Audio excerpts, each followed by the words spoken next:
A vida é competitiva. Não sei o que as pessoas aprendem hoje, mas é assim. Acostume-se a vencer.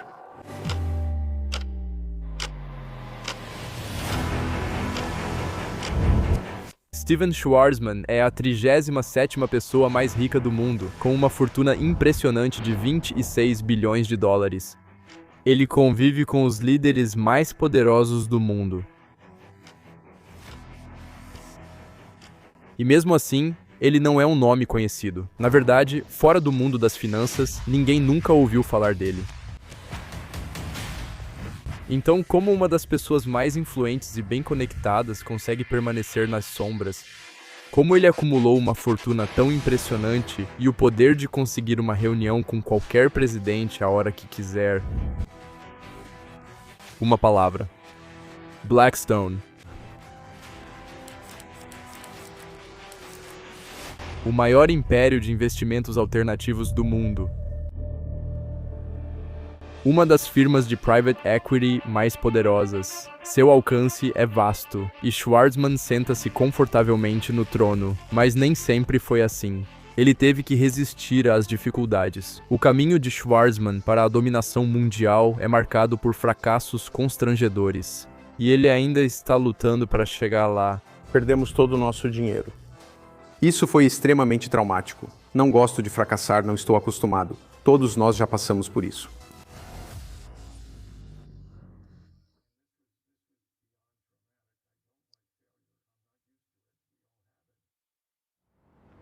Steven Allen Schwarzman nasce em uma família de classe média comum. Eles personificam o sonho americano. Com muito trabalho e pura força de vontade, construíram um negócio de artigos para o lar do zero.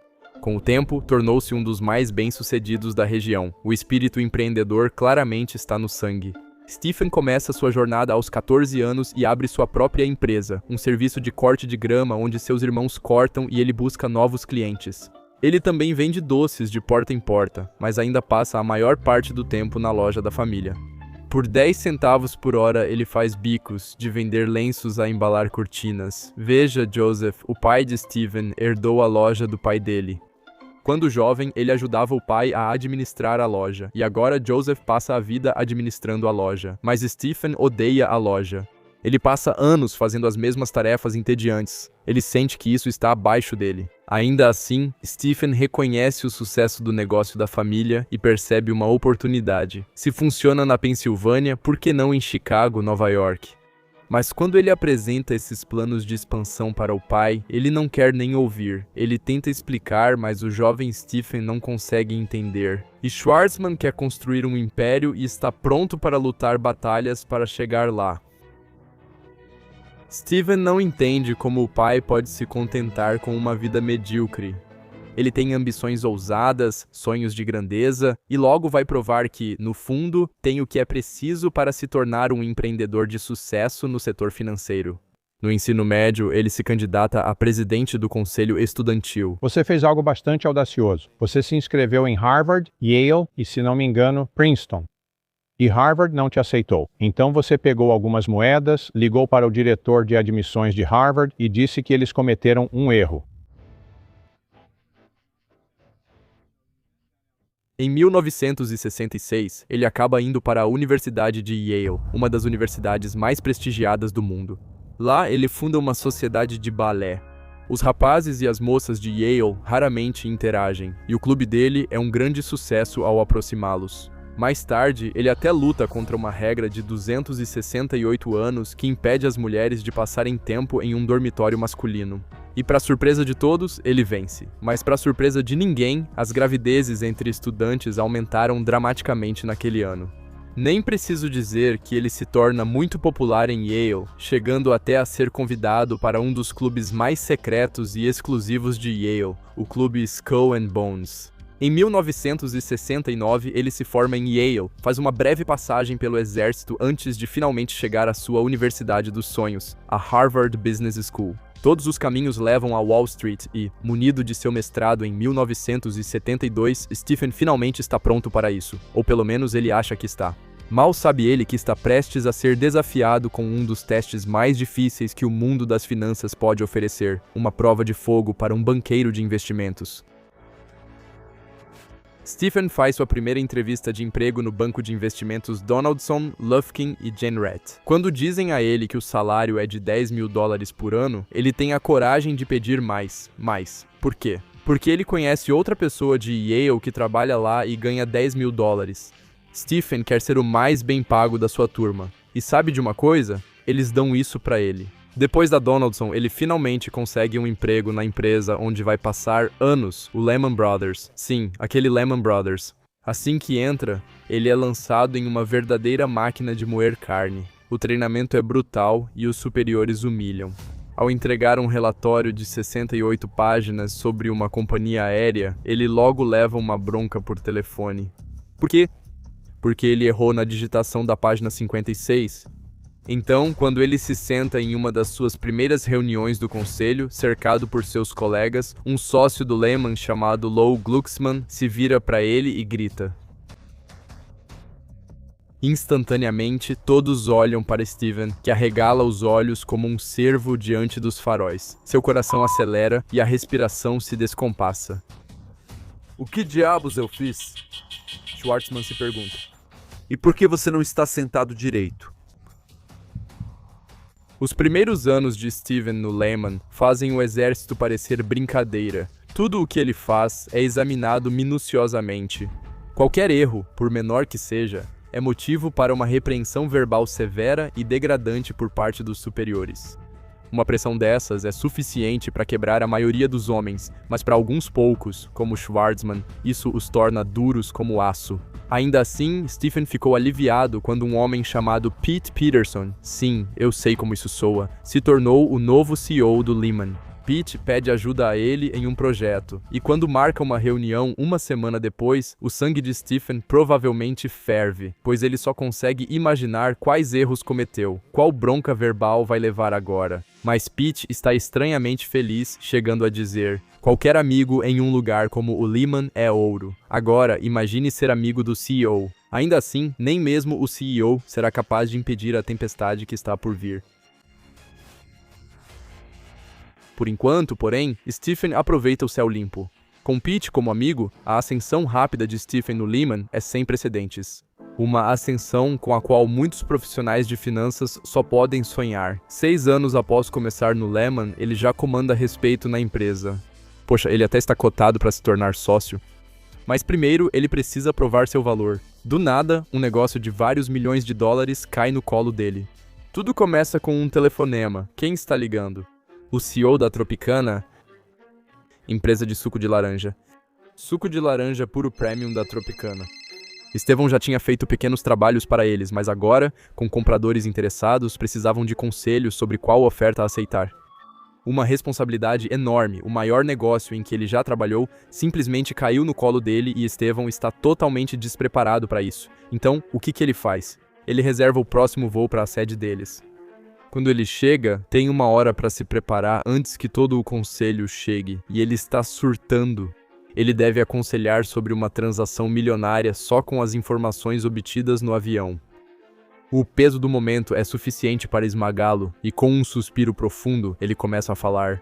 Pouco tempo depois, Stephen está de volta em casa, sentado em sua cadeira, com o fogo crepitando, uísque na mão, música de jazz tocando, e ele com uma expressão vazia no rosto. Chocado, sem conseguir acreditar direito. Ele tinha conseguido. Realizou uma fusão de 500 milhões de dólares, tudo sozinho. Nada mal para um cara que costumava vender lenços por 10 centavos a hora. Quase todo mundo liga para parabenizar o craque das fusões. Quase todo mundo. Quem diabos você pensa que é? Você vendeu a Tropicana? Eu negociava um acordo para comprá-la. Nós vamos te demitir. Na segunda-feira você está fora. O vice-presidente da Lehman está furioso. Ele estava trabalhando em um acordo para comprar a Tropicana para outro cliente. E agora que ela foi vendida, ele pode dar adeus ao seu acordo. A segunda-feira chega como uma sentença de morte. O vice-presidente da Lehman entra furioso no escritório e está sedento por vingança. Ele convocou uma reunião com todos os outros membros seniores da empresa. Declarando o jogo sujo, ele exige que a companhia demita Schwartzman. Felizmente, Pete também está na reunião e deixa tudo muito claro. Steven Schwarzman não vai a lugar nenhum. O acordo da Tropicana garante isso. Stephen se torna sócio aos 31 anos de idade. É tudo o que ele sempre quis, mas sua comemoração é interrompida. Um golpe está prestes a acontecer. Ao longo dos anos, Stephen se aproximou cada vez mais de Pete, o CEO. E sob a orientação de Pete, a empresa teve ano após ano de recordes quebrados. Ainda assim, Lou Glucksmann, lembra dele? Bem, ele não perdeu nada do seu temperamento. Em um incidente infame, ele arrancou um telefone da empresa da parede e usou para quebrar um espelho. Wall Street. Lou começa a pressionar Pete aos poucos. Primeiro, ele quer uma promoção e Pete o torna presidente. Depois ele quer ser co-CEO e mais uma vez Pete concede isso a ele. Então, finalmente, Lou decide que quer a coisa toda. Ele quer ser o CEO e quer Pete fora. Lou já tinha preparado os outros sócios sem que Pete soubesse e agora era o momento. Então Pete dá a Lou a última coisa que lhe resta. Após 10 anos de serviço, Pete deixa o Lehman e Lou é coroado o novo CEO. E Pete diz a Stephen que está cansado. Uma guerra civil destruiria a empresa e, de todo modo, ele já se cansou de comandá-la. Não demorou muito para as coisas piorarem. Os revolucionários liderados por Lou tomam uma série de decisões ruins e em poucos meses a Lehman está em sério perigo financeiro. Nenhum dos sócios ousa desafiá-lo e assim o navio segue em direção a um iceberg em velocidade máxima, enquanto todos a bordo fingem que está tudo tranquilo à frente. Bem, resumindo, quando a Lehman está prestes a ruir, a American Express aparece e compra a empresa. Uma aquisição facilitada por Steven. Felizmente, a Lehman nunca mais chegaria tão perto de uma ruína desastrosa novamente. Stephen odeia a Lehman mais do que nunca. Aos 38 anos, finalmente está livre. Agora ele é um homem de família com 2 filhos. Talvez seja hora de sossegar, mas ele é inquieto demais. Talvez devesse trabalhar para outra empresa. Ou melhor, não, ele poderia abrir sua própria empresa. Agora Isso pode realmente dar certo. Então, na noite do anúncio da venda do Lehman Brothers, Stephen vai ver o Lou. O prédio está praticamente vazio, mas ele vê o Lou sentado no escuro do seu escritório. Seu grupo de revolucionários o abandonou, junto com os sócios e todo o resto. Ele está sozinho e, quando percebe a presença do Stephen, o chama para entrar. Ele fala sobre como está envergonhado de si mesmo, como levou o Lehman à ruína e como quer acabar com tudo. O fato de ter gritado com Stephen naquela primeira reunião, o fato de ter tirado o Pedro do cargo e de ter levado o Lehman ao desastre, tudo isso deve ter desaparecido naquele momento, enquanto Stephen se senta ao lado dele no escuro. Eu tinha feito muito trabalho enquanto estava no Lehman com o presidente da empresa, um sujeito chamado Pedro Peterson. E Pedro e eu gostávamos de trabalhar juntos. Então ele saiu em uma disputa de poder um ano antes de vendermos a empresa, em 84. Após vendermos a empresa, decidi me juntar ao Pedro e ele também quis se juntar a mim. Queríamos trabalhar juntos novamente. Era meio que uma coisa lógica de se querer fazer na vida. E tinha uma boa sensação, que é tipo, quando você faz coisas na vida que te dão uma boa sensação, tende a dar certo. O Lehman mostrou a Schwarzman os pontos mais altos e os mais baixos. Mas Stephen está pronto para começar seu próprio negócio, aquele que vai abalar a indústria financeira até o seu núcleo. Agora livre do Lehman, Stephen se junta novamente a Pete e eles decidem começar do zero e construir uma empresa do nada. Eles se sentam em um restaurante todos os dias e conversam por horas a fio sobre que tipo de negócio vão abrir. Maravilhoso plano estratégico. Nós elaboramos um bom plano estratégico para fazer trabalhos de consultoria para pagar o aluguel, entrar no ramo de buyouts, porque, sinceramente, parecia uma maneira bem fácil de ganhar dinheiro em meados dos anos 80. E então a terceira parte do nosso plano estratégico era atrair pessoas muito talentosas. Queriam chamar a empresa de Peterson e Schwarzman, mas Pete não gostou. Se a empresa fracassasse, seus nomes estariam em destaque. Depois de pensar por um tempo sobre como chamar a empresa, a dupla acabou decidindo por Blackstone. Assinam o contrato de aluguel, contratam recepcionista e imprimem cartões de visita, prioridades. Sentindo-se bem com o progresso e confiantes no negócio, a dupla investiu $200 mil cada um. Agora era a hora da grande inauguração do grupo Blackstone. Eles compram um anúncio de página inteira no New York Times. Para atrair negócios, eles escrevem cartas para todas as pessoas que conhecem, todos os contatos que acumularam em suas décadas de trabalho combinadas. Eles dizem a todos que adorariam fazer negócios. Stephen dorme bem naquela noite, confiante de que o dia seguinte traria uma enxurrada de trabalho, mas nada acontece. Nem amanhã, nem no dia seguinte. Os dias se transformam em semanas e o silêncio é ensurdecedor. Você entrou em captação de fundos e tentou levantar seu primeiro fundo de private equity. Como foi levantar seu primeiro fundo de private equity? Se você gosta de dor e sofrimento, foi ótimo. Imagine isso. Hoje isso não aconteceria. E 2 indivíduos, nenhum dos quais jamais havia feito um investimento, anunciaram que queriam criar a 3ª maior empresa de private equity da história e muito maior do que qualquer outro fundo de primeira viagem. Então, só 2 pessoas insanas realmente achariam que teriam uma boa recepção. Um medo angustiante toma conta, e justamente quando as coisas parecem estar mais sombrias, o sol nasce para a Blackstone. O telefone finalmente toca e algum trabalho começa a aparecer. Trabalho pequeno, insignificante, trabalho que eles podem achar que está abaixo deles, mas paga do mesmo jeito. Enquanto o trabalho de consultoria mantém as luzes acesas, Schwarzman sente uma oportunidade para algo maior, algo completamente diferente do que eles estão fazendo. É tão louco que pode dar certo. Os ambiciosos Steven e Pete agora querem lançar um fundo colossal de private equity. Mas espera aí, o que é private equity? Private equity é quando investidores compram toda uma empresa privada ou tornam uma empresa pública em privada, buscando melhorar o negócio ou vendê-lo depois com lucro. Resumindo, private equity para empresas é como reformas para casas. Você assume uma grande participação, muitas vezes uma participação majoritária, em empresas que não estão indo tão bem, e você as recupera. Você dá uma nova cara para elas e, com sorte, as vende com lucro alguns anos depois. Junto com a MTV e os Shorts Jeans, o private equity está em alta nos anos 80. O fundo é uma forma de outros participarem do negócio e da Blackstone montar um caixa de guerra grande o suficiente para fazer grandes movimentos antes mesmo de começarem a reestruturar empresas problemáticas. Tem um pequeno grande problema. Como diabos eles vão convencer as pessoas a investir? Só começamos, fizemos um anúncio dizendo que era isso que estávamos fazendo. E então nós fomos atrás para o mundo da rejeição sem fim. E eu te encorajo a fazer isso de vez em quando, porque se você já teve ego, é como uma lixa, no final não sobra nada. E você comete todos os erros básicos que pode cometer. Que é, você começa pelos seus relacionamentos mais próximos, onde você mal sabe o que está vendendo.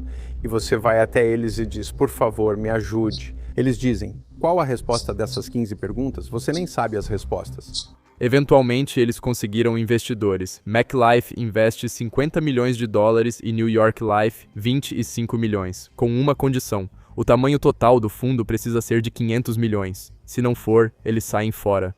Vendas é um dos campos mais brutais que existem. Rejeição fria após rejeição fria. Mas a dupla faz o que precisa ser feito. Eles voam de cidade em cidade e se encontram com inúmeras pessoas e organizações. 6 meses de inferno em vendas e eles não tinham conseguido um centavo para o fundo. Não importa quem você seja, isso com certeza te abala, mexe com a sua autoconfiança. Eu percebi que o ativo que nós basicamente tínhamos era resultado do tempo que passamos no Lehman. Nós conhecíamos tantas empresas diferentes, tantas pessoas diferentes, mas todas eram grandes empresas. Se tivéssemos um pequeno fundo, meu sócio queria fazer um negócio de 50 milhões e aprender. Eu disse, não vamos perder nosso tempo aprendendo. No final das contas, tudo se resume ao quanto você realmente quer isso. Perto do limite, eles marcam uma reunião com a Prudential Life, o maior financiador daquela época. Estamos lá em Newark numa sexta-feira, tendo almoço com o diretor de investimentos, comia um sanduíche de atum no pão branco. Corte ao meio. Estou ocupado apresentando. este fundo de private equity e você pode ficar com parte dos nossos lucros de consultoria. E ele continua mastigando e o pomo de Adão dele se move. E eu continuo fazendo o meu trabalho. Termina metade do sanduíche. Consegue passar a outra metade no meio do caminho. E ele olha para mim e diz: acho que é uma boa ideia. Conte comigo para 100 milhões. E eu simplesmente ainda me lembro daquele momento. Ele realmente disse que vai nos dar 100 milhões de dólares, o investidor número 1 do mundo. Então, se ele nos der dinheiro, outras pessoas vão segui-lo. Eu só não queria que ele engasgasse com o resto daquele sanduíche. E Schwartzman previu corretamente. Ele sabia que tudo o que eles precisavam era de um grande investidor de credibilidade. Depois, outros viriam investir também. E foi o que aconteceu. Eles conseguiram o dinheiro que queriam. Agora é hora de usá-lo. Então, como Schwarzman e Pitt facilitaram a ascensão de seu vasto império sombrio? Nerds de finanças sabem que para ganhar dinheiro é preciso ter algum antes. Não há lugar em que isso seja mais verdadeiro do que no private equity. Com um fundo bilionário de private equity, eles tinham um arsenal e a Blackstone queria causar impacto. Usando uma análise detalhada, os reformadores analisaram o cenário em busca de oportunidades. Jogando agora na Liga dos Grandes, a Blackstone contava com novas estratégias para lucrar. Em vez de apenas reformar empresas, eles podiam pegar grandes players do setor e consolidar seu poder. Como em 1996, quando a Blackstone fez parceria com o grupo Luven, a segunda maior empresa de funerais e cemitérios dos Estados Unidos na época, e começou a comprar a concorrência. Primeiro, a Rose Hills por 240 milhões e depois o maior concorrente da Luven, a Prime Succession, por impressionantes 295 milhões de dólares. Eles fizeram isso de novo com a Allied Waste em 1997. Primeiro veio a parceria entre a Allied e a Blackstone, depois a aquisição da Browning Ferries, um dos seus principais concorrentes. Por meio dessa estratégia, a Blackstone conseguiu moldar setores e sempre garantir que seus cavalos saíssem na frente. Enquanto isso, aqueles que investiram no fundo de private equity deles assistiam felizes de fora, aproveitando retornos médios anualizados de mais de 20%. Esse sucesso só ajudou quando a Blackstone captou outros fundos de private equity. Investidores vieram em massa e, em 1997, a Blackstone levantou um fundo de private equity de cerca de 4 bilhões de dólares. Pega o meu dinheiro! No entanto, pode-se argumentar que o maior destaque da Blackstone foi no setor imobiliário, especialmente por meio dos seus REITs, os fundos de investimento imobiliário de renda. A Blackstone se tornou a maior proprietária comercial de imóveis do mundo, com inúmeras aquisições de destaque como Hilton Hotels, Village Resort e Burn Leisure. Eles também abocanharam vastas áreas de residências americanas, quase 300 mil. À medida que os preços das casas americanas dispararam nos últimos anos, a agora gigante empresa lucrou enormemente. O fundo imobiliário deles passou a deter propriedades avaliadas em 69 bilhões de dólares, tornando-se um dos maiores da história. Então imagine comprar 40 bilhões de dólares em imóveis, vender 20 bilhões desse valor em um único dia. A maior quantidade de imóveis já vendida na história em um ano foi de 10 bilhões. Estávamos fazendo 6 vezes mais que qualquer um antes, em um único dia. A Blackstone eclipsou todas as outras empresas de private equity, tornando-se o titã de 100 bilhões de dólares que é hoje, onde todo jovem ambicioso quer trabalhar um dia. Com sua ascensão meteórica, também catapultou seus fundadores ao estrelato. Enquanto Pitt acabaria se aposentando, Schwarzman ainda comanda a Blackstone, um império multinacional. Sua influência é vasta e líderes políticos como Obama, Trump e até Angela Merkel já buscaram seus conselhos. Se há algo que a história de Schwarzman mostra é uma coisa, que o sucesso só vem com sangue, suor e lágrimas. E se você quiser isso, vai precisar da tenacidade de um lutador ou de um garoto varrendo a loja de utilidades domésticas do pai, sonhando com uma vida com muito mais. Muito mais.